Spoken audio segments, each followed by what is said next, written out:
Hola a todos y todas, sean muy bienvenidos a este webinar. Eh, Hoy les quiero presentar a nuestra psicopedagoga Vanessa Araya, quien nos estará acompañando en estos momentos para hablar acerca de la priorización del tiempo enfocado en la autogestión y en estrategias de estudio. Nos va a dar varios tips y va a ser muy interesante, ya que no solamente va a ser para autogestión personal, sino que también cómo gestionar, por ejemplo, grupos de trabajo, distintos trabajos en grupos que nos puedan tocar tanto en el contexto académico como laboral.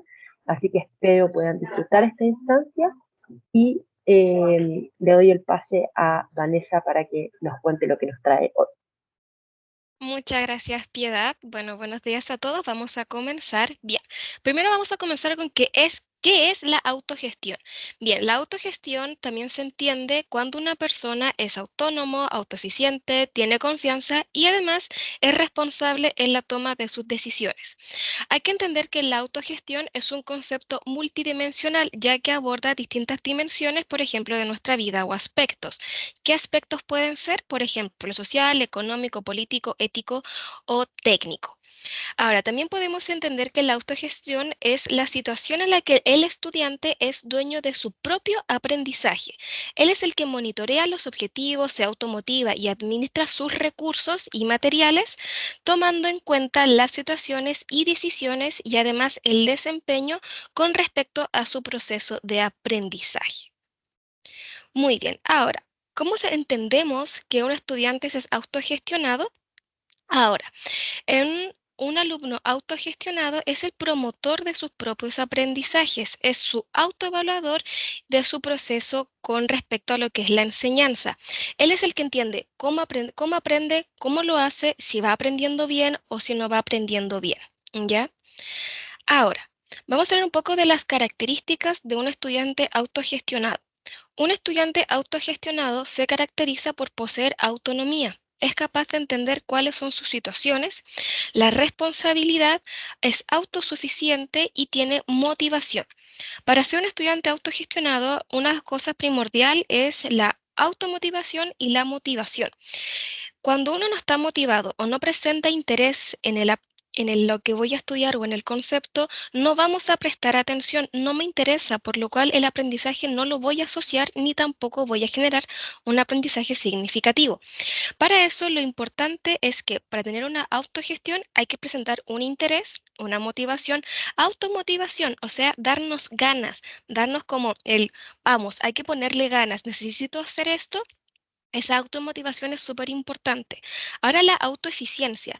Cuando hablamos un poco de la autoeficiencia es nuestra percepción de nuestras propias capacidades, saber hasta dónde soy capaz de llegar y qué soy capaz de hacer, cómo hacerlo, como también qué es lo que no sé y no soy capaz de hacer. Y bueno, lo que es también la autoconciencia, ser conscientes de nuestros defectos y virtudes en el proceso de aprendizaje. Saber si yo hoy día tomé atención o no tomé atención, por qué no lo tomé, etcétera. Recuerden que ser autogestionado es ser el propio evaluador de los procesos. Y además, esto también habla un poquito de la metacognición, de ser conscientes de cómo estamos aprendiendo. Bien, antes de entrar con las estrategias como tal, vamos a hablar de lo que es las consideraciones antes de empezar a ocupar las estrategias, ¿ya? Primero, identificar la necesidad de productividad. Aquí tenemos que entender en qué momentos se me da mejor lo que es la productividad. ¿Ya? Hay que entender que todos tenemos momentos dentro del día donde somos más productivos. Tenemos que definir en qué momento de nuestro día lo somos para poder priorizar en ese momento las tareas. Lo otro, identificar las tareas o actividades. Ahora, cuando hablamos de identificar las tareas, tenemos que ser capaces de ver por qué no están resultando, por qué sí resultan, por qué estoy retrasando estas tareas, no quiero hacerlas o no sé hacerlas. Hay que empezar a identificar cuáles son los factores que influyen en la realización tanto de mi estudio como proyectos, como trabajos, etcétera. Analizar y describir los métodos con cuales estamos utilizando. Ahora, si bien hay un montón de estrategias que uno puede ocupar para el aprendizaje y para ser autogestionado, pero ahora hay que identificarlas. Y además, no solamente identificarlas, hay que analizarlas, saber, ¿la estoy ocupando bien? ¿La estoy adaptando a mí? ¿O solamente la estoy replicando? ¿Realmente me está funcionando o no? Porque uno puede ocupar un millón de estrategias, pero realmente hay que ver qué nos sirve y qué no nos sirve al momento de estudiar. Ahora, describir las razones por cuales no nos sirve el método, como tocamos en el punto anterior, saber por qué no me funciona. Ahora, vamos a describir los factores con respecto a las tareas. Ahora, cuento con el tiempo, estoy ocupando todos los recursos que tengo a mi disposición, qué tan compleja es la tarea y qué tiempo le voy a dar a esa tarea que es más compleja. Y por último, buscar métodos adecuados a nosotros mismos. A veces se comete el gran error de ocupar métodos que no funcionan uno, con nuestro estilo de vida, con nuestro trabajo y con nuestro tiempo. Entonces ocupamos métodos que al fin y al cabo no nos funcionan y seguimos ocupando los mismos de siempre. Muy bien, ahora, elementos básicos para lo que es empezar a estudiar o aplicar estrategias de aprendizaje o estudio. Pueden ser súper básicos, pero sí influyen al momento de estudiar. Uno, la ergonomía y los implementos de trabajo. Primero, la postura. Siempre hay que evaluar la postura que uno tiene al momento de enfrentarse a lo que es el aprendizaje. Es muy distinto estar sentado en un escritorio a estar acostado en la cama. Son dos momentos muy distintos y de repente influyen. Por ejemplo, la mejor ideal para poder estudiar es un escritorio con buena iluminación y sentados. Ahora, uno puede entender que de repente dentro del día no nos dan los tiempos, hace frío, sobre todo en invierno, y queremos estar acostados. Ningún problema. Una cosa distinta es estar sentado en la cama y la otra estar acostados. Cuando uno está acostado en la cama intentando estudiar, a los 5 minutos uno se queda dormido. Yo creo que tal vez a más de alguna persona le ha pasado. Para eso mismo, para evitarlo, lo ideal es que podamos estar en la cama, pero siempre sentados. Ahora, la iluminación. La iluminación cumple un rol fundamental en lo que es cuando estamos estudiando. Una buena iluminación va a fomentar lo que es la concentración, evita que nos vamos a distraer, disminuye la fatiga visual y los dolores de cabeza. ¿Por qué? ¿Les ha pasado alguna vez que están estudiando y terminan con una jaqueca o una fatiga visual que terminan como viendo borroso? De repente puede ser el tipo de iluminación que están utilizando al momento de estudiar. Ahora, la hidratación. La hidratación sirve sobre todo para oxigenar lo que es nuestro cerebro, así estar un poco más atentos. Lo ideal es que cuando estés estudiando tengas algún vaso o botella con agua a tu lado. Y por último, los ruidos. Los ruidos, lo ideal es que lo podamos identificar y buscar soluciones. Por ejemplo, si estoy en mi casa y hay mucho ruido, avisar a las personas que convivo que voy a estar durante tanto periodo de tiempo estudiando y que lo ideal no hagan ruido. Ahora, si bien no podemos evitar los ruidos, hay formas de poder evitarlos, como por ejemplo ocupar audífonos, ocupar tapones, o si no, adaptarnos al ruido y concentrarnos un poco más en lo que estamos aprendiendo. Muy bien, esos son los elementos básicos. Entonces ahora ya vamos a empezar a hablar de los métodos. El primer método que vamos a ver el día de hoy es el método intuitivo. Es uno de los más sencillos, pero de repente como no sabemos bien ocuparlo, hay que empezar a aplicarlo de manera correcta. Por ejemplo, el método intuitivo se basa en que todo lo que está a nuestro alrededor influye en nuestro trabajo, aprendizaje y estado de ánimo para realizarlo. Por ejemplo, algunos ejemplos cotidianos que influyen en nuestras tareas, el estar resfriado o estar enfermo. Esto influye al momento de estudiar. Cuando uno está resfriado o enfermo, uno no quiere hacer nada, quiere estar acostado y intentar recuperarse lo antes posible. El exceso de tareas domiciliarias y la falta de ayuda en ellas. Uno puede entender que en la casa también tiene responsabilidades, ya sea ver a los niños, mantener el orden, etcétera, como también en el ámbito de trabajo. Cuando tenemos un exceso de tareas y nadie nos ayuda, vamos a priorizar de repente esas tareas domiciliarias en vez de lo que es el estudio o realizar los proyectos o trabajos.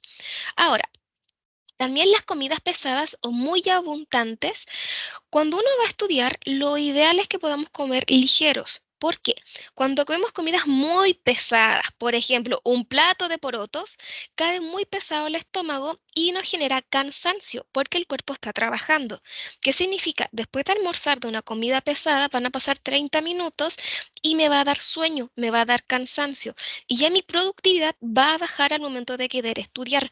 Van a pasar 15 minutos de estudio y me va a dar sueño, voy a querer descansar. Lo ideal es que podamos comer comidas livianas que no nos provoquen ese cansancio.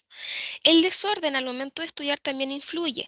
El desorden genera ruido visual. Uno va a estar estudiando, va a mirar al lado y va a decir, uy, podría ordenar esto primero antes de estudiar. Y ahí uno empieza a trazar el estudio.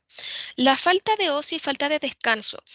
Si bien uno tiene que tener tiempo para todo en la vida, así como para hacer las responsabilidades, también para poder descansar.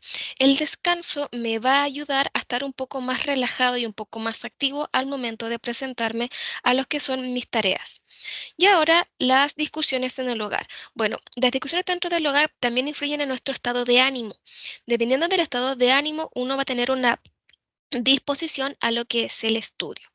Y bueno, la causa principal de que estas cosas perjudiquen tanto al realizar nuestras tareas es que no tenemos un momento adecuado dentro del día para poder realizarlas.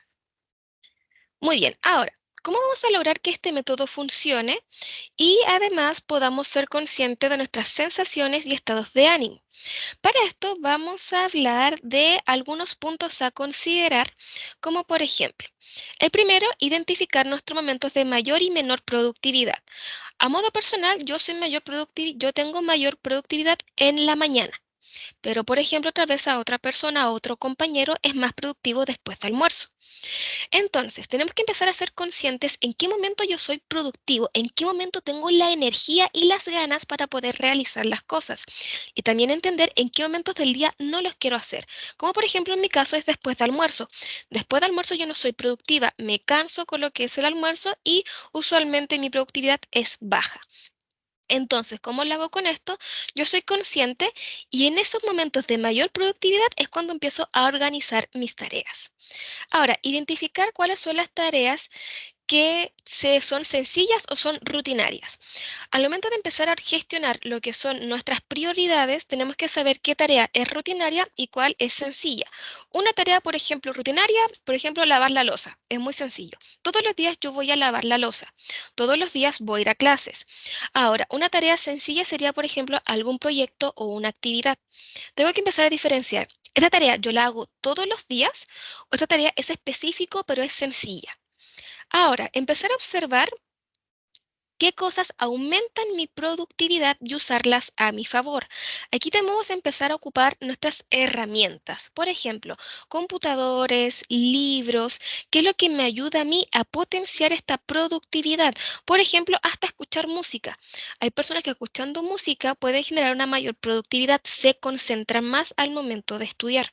Ahora, ordenar las tareas de acuerdo a los momentos de productividad. Como sabemos en qué momento soy productivo y en cuáles no, empezar a gestionar las tareas con mayor prioridad en nuestra mayor productividad. Y eso lo vamos a ver ahora. Pero, ¿qué tareas debo priorizar? Ahora, un paso importante para lograr una óptima priorización es tener claro entre tareas importantes o cosas que no son muy urgentes. Por ejemplo, aquí tenemos una tablita que nos dice qué es importante y qué es urgente. Por ejemplo, es importante disponer de combustible para el vehículo. Tengo que tener combustible. Ahora, una tarea urgente es llenar o cargar combustible cuando ya me avisa la luz. A fin y al cabo puede ser lo mismo, o sea, es tener combustible. El trasfondo es lo mismo, pero la prioridad es distinta. Una es cuando yo ya no tengo combustible y me está avisando la lucecita de que tengo que cargar. Y la otra es que tengo que tener combustible. Otra cosa, por ejemplo, que puede ser importante sería, por ejemplo, reportar informes periódicamente. Algo urgente sería contestar el email del jefe. ¿Ya? Ahora, a partir de lo anterior, ¿cómo podríamos identificar que algo es urgente cuando, primero, es necesario realizarlo cuanto antes? ¿Ya? O sea, tengo un periodo de tiempo que tengo que cumplir. Por ejemplo, para 3 días tengo que entregar un informe, para 2 días o el día de mañana tengo una evaluación. Eso sería algo urgente. Ahora, posee fechas límites. Yo no puedo sobrepasar esa fecha. Ese día debo cumplir y debo realizarlo. Y bueno, no hacerlo antes del tiempo estimado nos veremos perjudicados. Si yo, por ejemplo, no entrego el informe para el día 3, para el día 4 ya me van a suspender. No lo voy a poder entregar y mi calificación puede ser cero. Cuando yo tengo ese periodo de tiempo, yo sé que es urgente.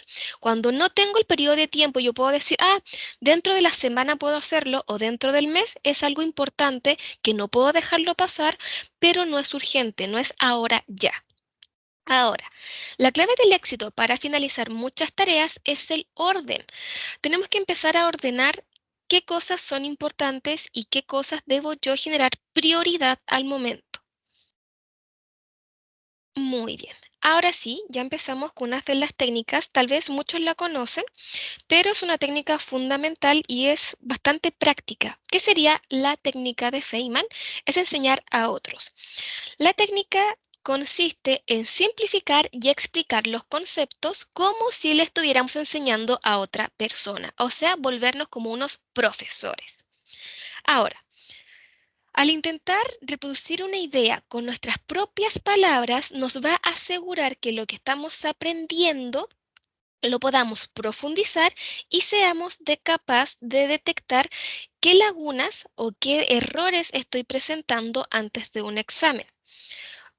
¿Cómo se logra o qué se logra con esta técnica? Uno, eh, vamos a asegurarnos de haber memorizado el concepto y además no solamente memorizarlo, sino que somos capaces de identificar el concepto, explicarlo y además poder aplicarlo, que a veces, muchas veces nos falta eso. Uno lo puede memorizar, pero al momento, de ejemplo, de una evaluación que nos piden aplicarlo a un ejemplo, no sabemos cómo aplicarlo, solamente no sabemos la teoría. Muy bien, entonces, ¿cómo se aplica este método o esta técnica? Primero, el paso número uno es elegir el tema. Consiste aquí en que en una libreta, nuestro cuaderno de apuntes, etcétera, vamos a anotar el nombre del concepto que vamos a trabajar. ¿Ya? Aquí, una vez que ya tenemos visto que vamos a trabajar, vamos a empezar a escribir cosas que sabemos sobre el tema. Para esta parte, cuando elegimos el tema, es importante primero haberlo estudiado, conocer el tema. Ya eso siempre a veces se nos olvida que cuando tenemos que aplicar técnicas de estudio o estrategias de estudio, empezamos a hacerlo sobre la marcha cuando estamos estudiando. Lo ideal primero es conocer el tema, haberlo estudiado y ahora empezar a aplicar las técnicas para gestionar ese aprendizaje. Por ejemplo, ahora, cuando ya tenemos nuestro tema, vamos a empezar a generar apuntes. Ya vamos a empezar a revisar libros, material, todo lo que sea para que nos podamos apoyar y generar notas sobre el tema. Y esto sería nuestro punto de partida. Vamos a desglosar todo lo que sabemos sobre una hoja y ahí de ahí vamos a partir. Para ello, aquí podemos, y lo primordial es que lo que estamos escribiendo lo vamos a hacer con un lenguaje sencillo. Recuerden que el fin de esta técnica es enseñárselo a otra persona que no sabe nada. Una vez que ya tenemos nuestro tema, vamos a empezar a explicarlo. Lo ideal es que lo expliques sin complicaciones y de forma sencilla. Aquí tienes que empezar a visualizar cuando lo estás escribiendo con tus palabras, es que sean palabras hacia un público como un niño pequeño o alguien o un adulto mayor, o si no, una persona que no conoce absolutamente nada del tema. Aquí lo vamos a explicar de forma sencilla. Vamos a intentar evitar colocar palabras raras que desconocemos sobre el tema. A veces nos pasa que cuando estamos estudiando que vemos una palabra rara, más bien una palabra compleja, que no sabemos qué significa, pero suena bien. Y a veces nos autosaboteamos pensando que esa palabra me va a hacer tal vez conocer un poco más. Esas palabras raras que empezamos a meter dentro de nuestro estudio que no conocemos y no entendemos, la vamos a dejar de lado. Lo ideal es que sean palabras sencillas donde tú te puedas explicar fácilmente. Ahora, en este paso vamos a priorizar la claridad en vez de la precisión. En el paso 2 vamos a explicar con claridad todo el concepto que estamos trabajando. Primero es entenderlo. Siendo capaz de entenderlo, vamos a empezar a generar ideas que sean accesibles a cualquier persona que se lo queramos explicar. En esta fase vamos a seguir escribiendo metáforas, pueden ser historias, ejemplos e incluso hasta dibujos que puedan representar lo que estamos estudiando. Ahora, vamos a leer lo que acabamos de leer, o sea, vamos a leer lo que acabamos de escribir y vamos a comenzar con lo que es el paso número 3, que es la corrección. Una vez que yo ya escribí, coloqué ejemplos, hice mis apuntes, hice mis dibujos, lo voy a leer en voz alta y voy a empezar a analizar si hay fallos o lagunas dentro de mi escrito. Cuando hablamos de lagunas nos vamos a especificar en conceptos que estoy dejando fuera, que se me olvidaron y que no abarqué anteriormente. En esta parte yo te aconsejo que las escribas con un lápiz de otro color para que puedas identificar cuáles son esas partes que usualmente o se te olvidan o tienes errores en la explicación. Ahora, aquí vamos a corregir. Una vez que ya identifique cuáles son mis errores, lo voy a volver a escribir. Yo entiendo que tal vez puede ser un poco tedioso, pero de esta forma yo voy a ser consciente de mis errores. Una vez que los hice consciente, los voy a volver a escribir. Ahora paso de nuevo al limpio, en una hoja nueva, ya incorporo todas esas lagunas, arreglo mis errores y ya tengo mi nuevo boceto. Aquí, si no entiendes algo, es importante que no uses palabras raras que no seas capaces de explicar. Evita utilizar las mismas palabras que están en tu libro o dice el autor. Recuerda que aquí tienes que explicar con tus propias palabras.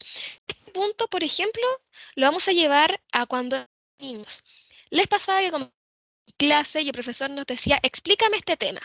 Uno lo explicaba, uno terminaba de explicar y el profesor decía, ya, pero ahora con palabras. En ese momento todos quedábamos en blanco. Esto es para evitar eso mismo. Aquí vamos a evitar ocupar palabras que no sean propias, ¿ya?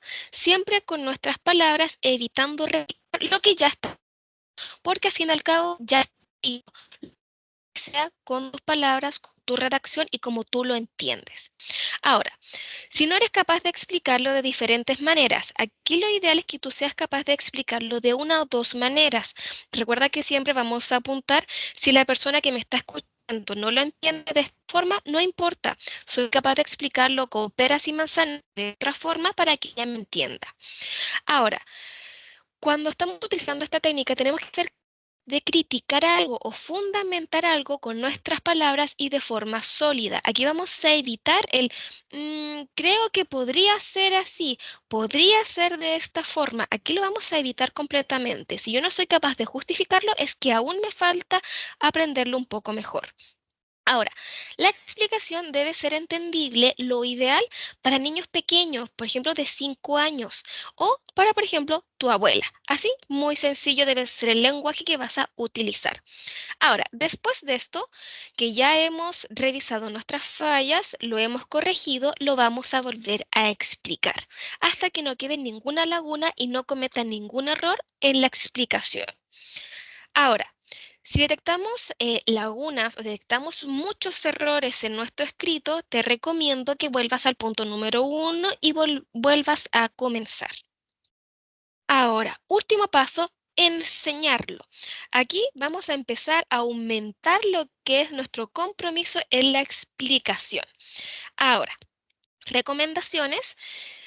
Si, por ejemplo, estás en tu casa y no tienes a quién enseñárselo, uno, puedes practicar con los peluches, puedes practicar con un amigo, compañero de universidad, con tus mascotas, con un familiar o incluso frente a un espejo. El espejo lo recomiendo sobre todo si lo que tú estás explicando va a ser evaluado a través de una exposición. Recuerden que el espejo tú vas a poder visualizar tus gestos y sus articulaciones y te podrá apoyar un poquito más. Ahora, si no tenemos nada de lo anterior, no se preocupen, podemos ser también nuestro propio como relator y la persona que nos escucha podemos cumplir los dos roles, como por ejemplo mediante una grabación. Nos podemos grabar la voz explicando el tema, termino mi grabación y la escucho y empiezo a ver, ok, y la empiezo a comparar con mis apuntes, uy, creo que se me olvidó esto, falta esto y así voy puliendo. Ahora, tenemos que evitar engañarnos, ¿ya? Usualmente cometemos un pequeño sabotaje de decir, no, si yo me lo sé perfecto, ya lo expliqué. Pero ¿realmente la persona que me está escuchando lo entendió? Yo soy realmente consciente de que lo entiendo. Y ahora, si ya siento de que no soy capaz de explicarlo, la otra persona no me lo entiende, vamos a volver al paso número uno. Ahora, la mejor forma de aprender es forzarnos a enseñarlos. Recuerden, si yo no soy capaz de poder explicar lo que acabo de aprender, no estoy conociendo el tema, no lo conozco a profundidad. Y además, el poder explicarlo también me ayuda, uno, a que el aprendizaje sea significativo. ¿Qué significa? Que yo no voy a aprender solamente para memorizar y vaciarlo en la prueba. Termina la prueba y a la semana lo olvidé. El poder saber explicarlo me va a ayudar a generar un aprendizaje significativo que va a pasar, por ejemplo, tal vez el próximo año y voy a ser capaz de decir, oh, sí me acuerdo. O, por ejemplo, ¿no les ha pasado que termina un año, comenzamos otro semestre y suelen haber como estas pruebas para poder evaluar cuánto sabemos? Nos enfrentamos a la prueba y parece que nunca hemos visto estos temas o nunca hemos visto esos conceptos. Para evitar eso, esta técnica nos ayuda a poder fortalecer esa área desde un aprendizaje un poco más significativo. Ahora, como una recomendación, Mm, yo lo preferiría, si lo van a trabajar con algún compañero, eso les puede dar la oportunidad de uno debatir el tema. Yo, por ejemplo, lo puedo estar explicando y mi compañero, como también sabe el tema, me va a decir, oye, ¿sabes qué? Va súper bien, te lo entiendo, pero te falta esta parte. El que otra persona que también sepa me lo pueda, por ejemplo, refutar o me lo pueda criticar constructivamente, me va a ayudar también a darme cuenta dónde están mis fallas. ¿Ya? Eso es como una pequeña recomendación si lo queremos trabajar también con nuestros compañeros o amigos dentro de la universidad. Muy bien, vamos a hablar ahora de lo que es el método Leitner. Ahora, el método Leitner va enfocado en la memorización en intervalos de tiempo, ¿ya? Y la herramienta que vamos a ocupar son tarjetas didácticas, como se ve en la imagen. Entonces, ¿de qué trata esta técnica? Esta técnica vamos a aprovechar las técnicas de aprendizaje para consolidar los conocimientos y evitar esa curva de olvido. Lo que estábamos hablando hace un momento, por ejemplo, el que termina la prueba y ya no recuerdo de qué trataba, o pasa 1 o 2 semanas desde la evaluación y no me acuerdo mucho del concepto. Esta técnica evita eso, que uno pueda olvidar el conocimiento. Entonces, esta es una forma de repaso eficiente, creativa, un poco más lúdica a través de estas tarjetas de estudio que vamos a poder afianzar los conocimientos. Sirve uno para romper con la rutina de estudio, nos ayuda a mantener la concentración y aprovechar al máximo cada minuto de estudio. Esta técnica es para poder repasar el contenido de una forma más rápida, un poquito más didáctica y que no sea tan tedioso el volver a repasar el estudio. Ahora, ¿cómo se aplica esta técnica? Primero tenemos que tener sí o sí nuestras tarjetas.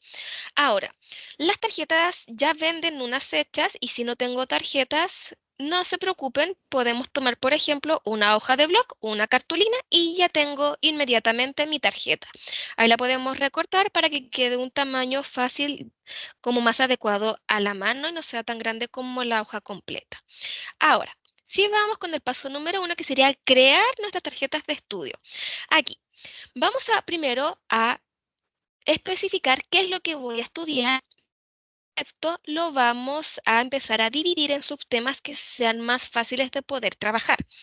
Primero, en cada tarjeta de estudios, en una cara vamos a colocar la pregunta, conceptos o cualquier elemento que necesitamos estudiar. Y por el reverso de nuestra tarjeta, la respuesta correcta. De esta forma será más fácil identificar las áreas que tú necesites repasar con mayor profundidad y además te va a ayudar a que puedas también identificar cuáles conoces mejor y qué conceptos requiere un poco más de estudio. Ahora, si para esta técnica requerimos de haber leído y comprendido el tema a estudiar, debemos ser capaces de distinguir qué es lo más importante y cuáles son los conceptos claves del aprendizaje. Ahora, vamos con ahora, ¿cómo crear estas tarjetas. Por ejemplo, en pantalla tenemos como dos tarjetas. La primera es la parte frontal. En la parte frontal, por ejemplo, va a ir la pregunta o tema a estudiar. En la parte frontal yo recomiendo hacer preguntas o escribir el tema. Otra forma también que te puede ayudar a estudiar es colocar preguntas tipo examen. Uno ya conoce al profesor y uno ya sabe qué tipos de preguntas me podría realizar. Preguntas más teóricas, preguntas un poco más de aplicación y yo las puedo ver reflejadas en la parte frontal. Y en el reverso va a ir la respuesta a la pregunta o la descripción del tema que estoy estudiando. Ahora, es importante que por ficha solo se vea un tema. Por cada ficha es un tema. Aquí no vamos a mezclar contenido. Cada ficha corresponde a un tema en específico.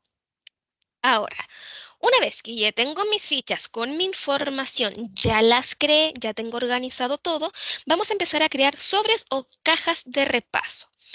Una vez que tengamos listas nuestras tarjetas, vamos a empezar a organizarlas. Cada sobre o cada caja va a simbolizar una frecuencia de tiempo para el repaso.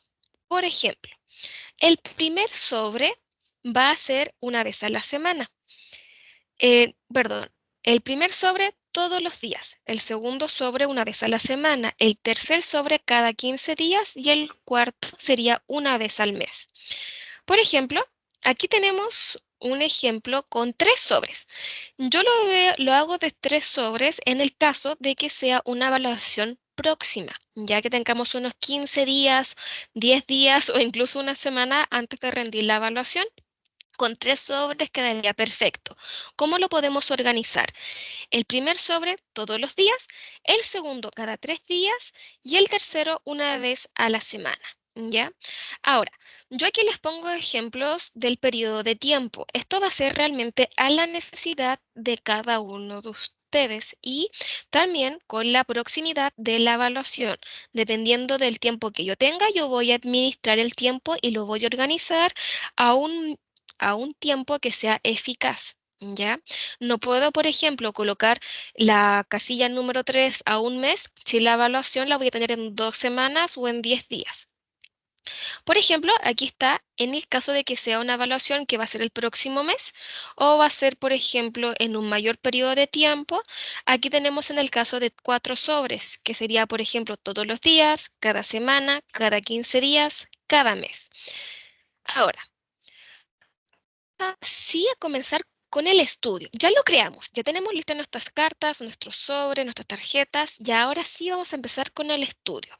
Para comenzar vamos a verlo desde aquí, vamos a colocar todas nuestras casillas o sea, perdón, todas nuestras tarjetas en la casilla número 1 de todos los días. A medida que yo voy estudiando, si yo apruebo esta tarjeta, soy capaz de responder bien, esa tarjeta avanza inmediatamente a la casilla número 2, que sería cada 3 días. Las que respondo erróneamente siguen quedando en la casilla número 1 hasta que las responda bien. Ahora, si llegamos al día número 3, voy a leer mi tarjeta de la casilla número 2 y si la respondo bien, avanza a la casilla número 3 esa tarjeta. Y esa la leo una vez a la semana. Ya si tienen que ir avanzando, lo ideal es que todas las tarjetas que comienzan en el número 1 todos los días terminen en una vez a la semana en mi última casilla o caja. Ahora, ¿qué pasa si yo respondo una tarjeta mal si estoy en la casilla 2 o en la casilla 3? Si yo estoy en la casilla 2 y respondo mal esa tarjeta, se regresa a la casilla número 1 y vuelvo a comenzar. Lo mismo si estoy en la casilla número 3, por ejemplo, de una vez a la semana. Si yo esa vez respondo erróneamente, vuelvo a comenzar desde la caja o sobre número 1. Volvemos desde el principio, ¿ya? Tanto en la casilla, por ejemplo, 2 en pantalla o casilla 3, yo respondo mal, inmediatamente comenzamos desde el comienzo. ¿Cuándo termina esta técnica? Cuando uno pasa todas las tarjetas de la casilla 1/1 a la última que sería la 3. Si pasan todas, yo afiancé mi conocimiento. Y ahí solamente me quedo repasando el contenido, lo mismo, una vez a la semana. ¿Ya? O si no, hasta que llegue el periodo de la evaluación. Y bueno, lo ideal es que cada tiempo de repaso se vaya planificando. Ya lo que estábamos hablando hace un momento, no voy a hacer, por ejemplo, esto en un periodo de, por ejemplo, de cada 15 días, cuando la evaluación la voy a tener tal vez en la misma semana. Ahora, vamos a ver un poquito de ventajas de este método, que yo entiendo que tal vez para algunos puede ser completamente nuevo, como tal vez para personas que ya lo conocen. Las ventajas de utilizar esta técnica o esta estrategia: uno, refuerza la memorización y evita que ustedes se olviden el contenido, porque siempre lo vamos a estar trabajando. Facilita el repaso y lo convierte en un repaso rápido, fácil y amenos. Estudiar o repasar desde las tarjetas, de verdad es que es un poco más sencillo, ¿o no? A ver, si yo veo mis tarjetas y veo todos los libros, todos los papers, todos los apuntes, ¿qué va a ser mejor? Obviamente, mis tarjetas es un poco más sencillo. Ahora, contrarresta la curva de olvido. La curva de olvido era lo que estábamos hablando con respecto a que yo aprendo algo, doy mi evaluación y después se me olvida. Después, por ejemplo, de 2 a 3 semanas se me olvida el conocimiento. Esto nos va a evitar que podamos olvidar rápidamente la información. Combate el aburrimiento.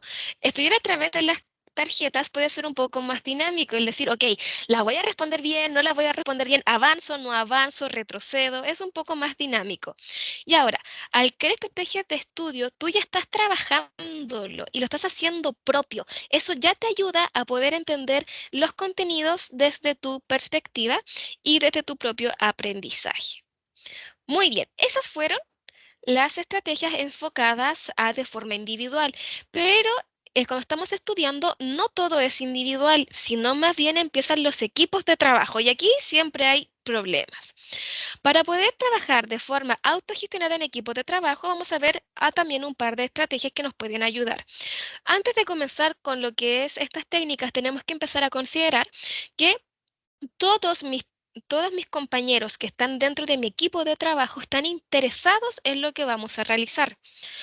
Además, vamos a analizar si hay algo que estén haciendo los demás y que necesiten ayuda para ayudarlos y fortalecerlos. ¿Ya?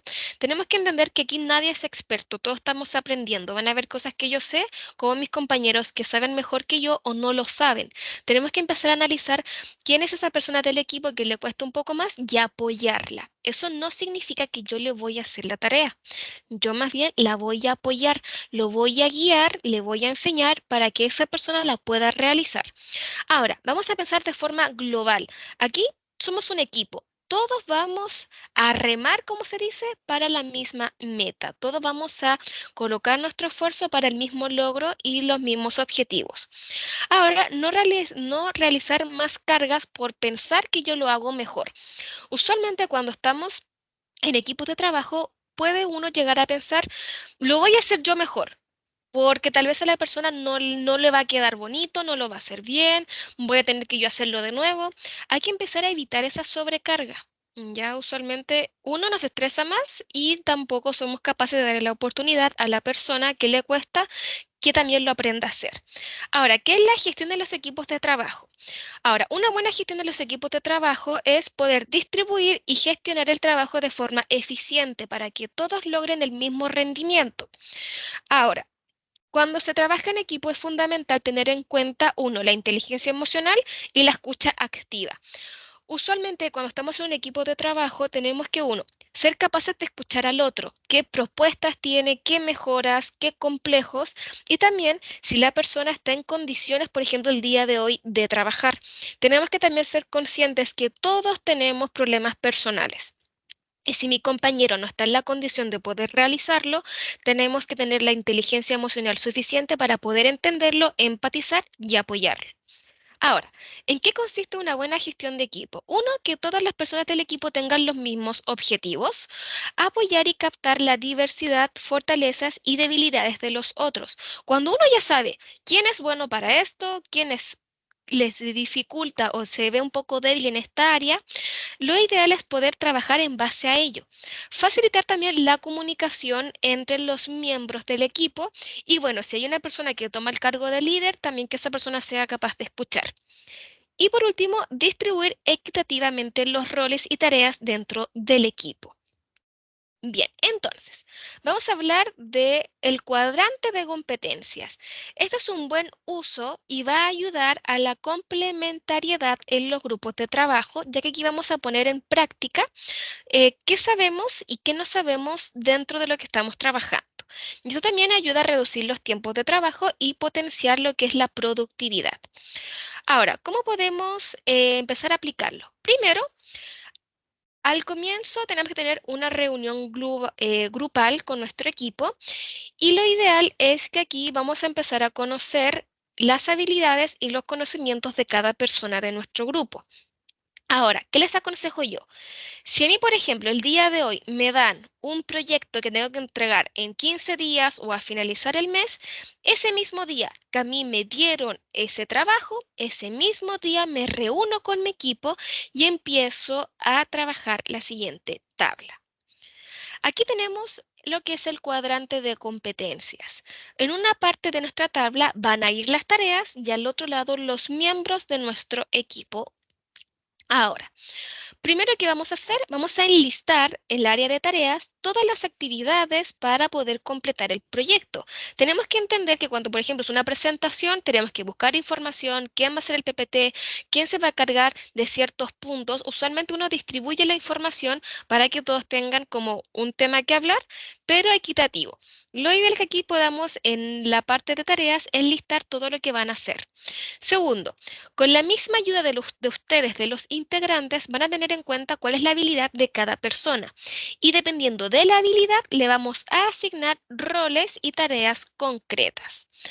Una vez que ya asignamos las tareas, vamos a empezar a determinar quién tiene más conocimiento, que es como más parecido al punto número 2. Una vez que ya conozco las tareas, sé quién es mejor en esto, las empiezo a asignar.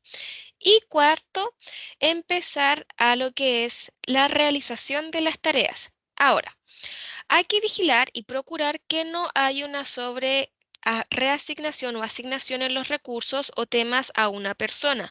Lo ideal es que nadie se vaya con más cargo que los demás. Ya lo ideal es que sea todo equitativo.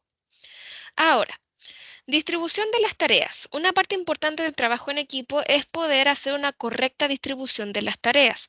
Para lograr esto vamos a ser necesario tener en cuenta algunas cosas. Por ejemplo, definir el objetivo. Cuando definimos el objetivo, todas las personas del equipo están claros con respecto a qué vamos a realizar. Por ejemplo, nos podemos preguntar qué estamos buscando. Por ejemplo, una calificación. Estamos buscando que nuestro proyecto sea reconocido, si estamos hablando de un proyecto que va a concursar. Vamos a buscar, uno, aprender el tema o vamos a buscar cómo mejorar como equipo. Una vez que definan su objetivo, en base a eso, trabajan. Segundo, determinar las metas. Aquí vamos a asignar las tareas, por ejemplo, en la tabla, y vamos a empezar a dar los roles y vamos a dar plazos. De repente lo que falla en los equipos de trabajo es que no damos plazos. Simplemente esperamos 1 o 2 días antes de, por ejemplo, la presentación, de la entrega, unimos y lo entregamos. ¿Ya? Lo ideal es que hayan metas claras para poder asignarlos. Ahora, cuando hablamos de metas y de periodos de plazos, lo ideal es que sean acordados y respetados por todas las personas del equipo. Por eso es importante que ustedes lleguen a un consenso de decir, ok, lo entregamos la próxima semana, tal día, y los revisamos. Ahora, fijar expectativas. Aquí vamos, lo ideal es que podamos garantizar la buena relación entre nuestros mismos compañeros del equipo. Para eso, respetar los plazos de entrega, una comunicación constante y directa entre ustedes. A veces los malos entendidos dentro de los equipos son porque no hay una comunicación. Ahora, si mi compañero no fue capaz de entregar en el plazo acordado, que ese compañero sea capaz de comunicar con anticipación. Oye, ¿sabes qué? No voy a poder entregarlo en el tiempo que hemos establecido. Hay un chance de poder entregarlo 1 o 2 días después. ¿Me pueden apoyar? Si yo no comunico, mi compañero o mis demás equipos de trabajo no van a poder saberlo, no son adivinos y no me van a poder prestar la ayuda. Ahora, en caso de un conflicto, ¿cómo lo solucionan? Siempre tiene que entender que en los equipos de trabajo pueden haber conflictos, pueden haber roces, hay que siempre solucionarnos de formas asertivas y además considerar y escuchar todos los aportes y comentarios a las propuestas. Aquí, si bien pueden tomar el rol de un líder, la persona que es líder tiene que ser capaz de entender que la otra persona también puede tener buenas propuestas, ¿ya? Y no dejarlas de lado, por algo son un equipo. Ahora, supervisar y analizar. La persona que tome el rol de líder, o si no, todos, tienen que empezar a supervisar cómo va mi compañero para garantizar que hayan avances para la meta. En nuestro, por ejemplo, grupo de WhatsApp, que usualmente se ocupa para estas cosas, chicos, ¿cómo vamos? ¿Cómo lo estamos haciendo? ¿A alguien se le está dificultando? ¿Alguien necesita ayuda? ¿Alguien que no está funcionando? Ahí es lo ideal es supervisar o incluso hasta decir, oye, así como va súper bien, perfecto, ¿me podrías mandar así como alguna parte para ir viendo cómo la uno con mis cosas? Ahí en supervisar y analizar entra la rigurosidad de revisar cómo van avanzando las personas dentro del equipo. Y por último, celebrar los resultados. Yo creo que esto es lo que más nos gusta a todos, celebrar nuestros resultados. Pero, independiente del resultado, hay que reconocer las recompensas. Hay que reconocer, por ejemplo, los logros que logramos dentro de este proyecto. Si bien no fue la calificación esperada, no fue una mala calificación y mejoramos como equipo. Eso hay que celebrarlo. ¿Ya? Ahora, si no fueron los resultados esperados, recomendación, realizar una junta, una reunión cortita, pero para colocar sobre la mesa y hacer una instancia de reflexión qué cosas no funcionaron en este momento y qué cosas puedo mejorar o podemos mejorar como equipo para que en un siguiente proyecto, trabajo o presentación esto sea mucho mejor. Muy bien, ahora, beneficios y recomendaciones de esta técnica. Bueno, ayuda al control con respecto a los roles de cada estudiante, permite conocer las destrezas de cada estudiante o cada integrante de nuestro equipo, aumenta la productividad porque estamos todos atentos y debemos cumplir con plazos, fomenta la innovación. Esto ayuda también a la creatividad. Ahora, creamos equipos motivados y reduce los obstáculos dentro del trabajo. Si bien todos van a trabajar desde sus habilidades y destrezas, la idea es que podamos unir, porque somos un equipo de trabajo, no estamos trabajando individualmente, para poder servir de ayuda a todos. Aquí todos nos tenemos que apoyar para lograr el mismo objetivo y además esta forma hace que podamos gestionar, solucionar cualquier percance antes de lo que es la entrega. Ahora, cuando aquí tenemos claras las funciones y conocemos la habilidad y aptitudes de cada miembro, a dividirlas es mucho más fácil. Usualmente los errores que cometemos es hacer equipos de trabajo con personas que no conocemos. No sabemos cuáles son sus virtudes, sus destrezas y le entregamos una carga a una persona que no sabe realizarlo. Eso atrasa a todo el mundo. Lo importante antes de comenzar un equipo de trabajo es poder conocer con quién personas yo voy a trabajar. Muy bien, ya hemos finalizado con el día de hoy. Les doy muchísimas gracias. Espero que las técnicas que hayamos visto dentro de este periodo, de este webinar, sean capaces de poder aplicar. Ahora, una recomendación es uno, poder interiorizar las técnicas y además adaptarlas a uno. Si bien la técnica es súper estructurada, tenemos que adaptarla a nuestras necesidades, a nuestros ritmos y nuestra forma de trabajo. ¿Ya? Para que las técnicas funcionen, siempre tenemos que adaptarlas y además las técnicas no son fáciles de aplicar ni de aprender. Para ello es importante que ustedes se tengan paciencia. A la primera no me va a funcionar, o tal vez sí, pero todo requiere de trabajo y de práctica. Entre más yo realice la técnica, la practique, la realice, sea capaz de aplicarla y gestionarla con mis tiempos, mayores resultados voy a tener. No podemos pretender que ocupe una técnica una vez y esperar que tenga la mejor respuesta o la mejor nota en la evaluación, porque tal vez no va a ser. Hay que evitar la autofrustración, frustrarnos con nosotros mismos y además tenernos muchísima paciencia porque estamos aprendiendo. Muy bien, chicos, muchas gracias por el día de hoy y ya con esto finalizamos. Muchas gracias, Vanessa, por esta excelente presentación de estas técnicas. Lo vamos a guardar y esperamos poder estar contigo en otras instancias. Muchas gracias, Piedad. Muchas gracias por haberme dado la instancia.